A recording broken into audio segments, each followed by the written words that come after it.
औज़ुबिल्लाहिमिनश्शैतानिर्रजीम बिस्मिल्लाहिर्रहमानिर्रहीम। Dear students, ये last lecture में हम देख रहे थे 9.4 एक्सरसाइज, जिसमें हमने एग्जैक्ट डिफरेंशियल इक्वेशन के बारे में हमने देखा था।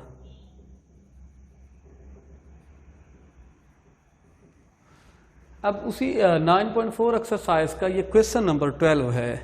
अब इसमें देखें, क्वेश्चन की स्टेटमेंट कुछ इस तरह से है, 2x cos y plus 3x square y dx plus x cube minus x square sine y minus y dy is equal to 0। अब इस क्वेश्चन में जो है ना कंडीशन लगा दी है कि कंडीशन ये है कि when x is equal to 0 then y is equal to 2। It means कि y 0 इज इक्वल टू 2।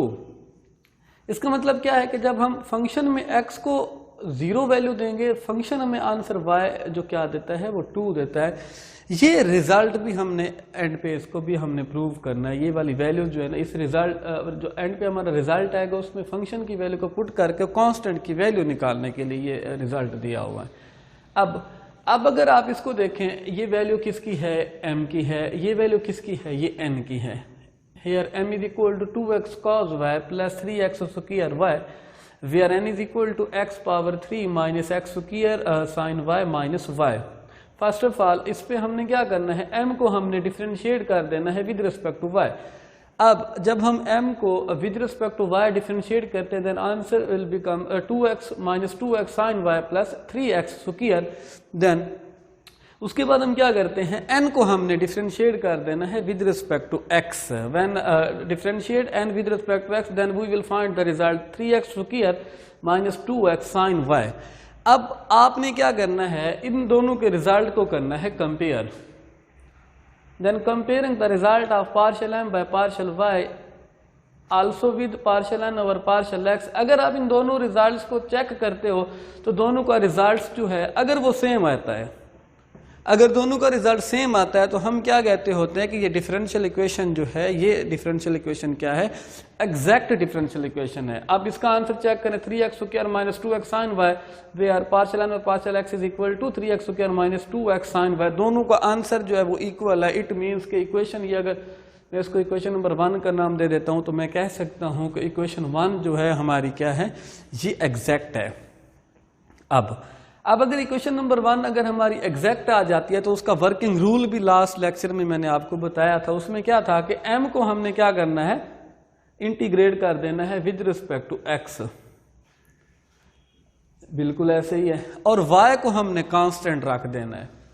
अब 2x cos y plus 3x square y, अब अगर y कांस्टेंट आप लोग इसको ट्रीट करते हो, जस्ट x को आपने इंटीग्रेट करना है, रिजल्ट आपके पास आएगा x square cos y plus x cube y।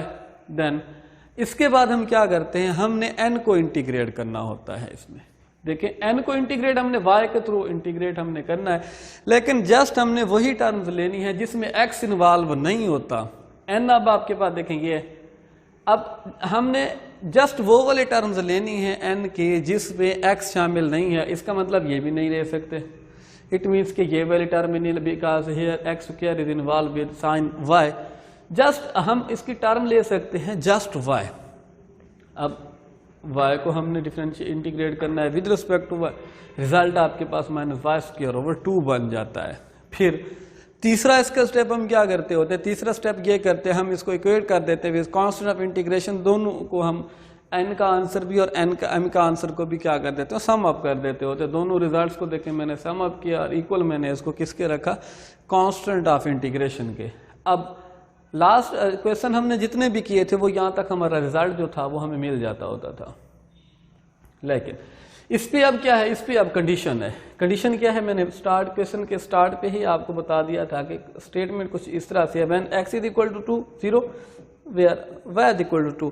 x की वैल्यू सिफर अगर आप पुट करते हो, 0 पुट करते हो, y का आंसर आपके पास क्या आता है, 2 आता है। देन x 0, इधर आपने x को 0 पुट कर देना है, y की जगह पे 2 पुट करना है, x को 0 पुट करना है, y को 2 पुट करना है, y को 2 पुट करते हो, ये 0 हो जाएगा, 0 हो जाएगा, -4 ओवर आपके पास रिजल्ट क्या आ रहा है, 2। इसका मतलब आपके पास रिजल्ट y में कितना आ रहा है, c में कितना आ रहा है, माइनस ऑफ 2।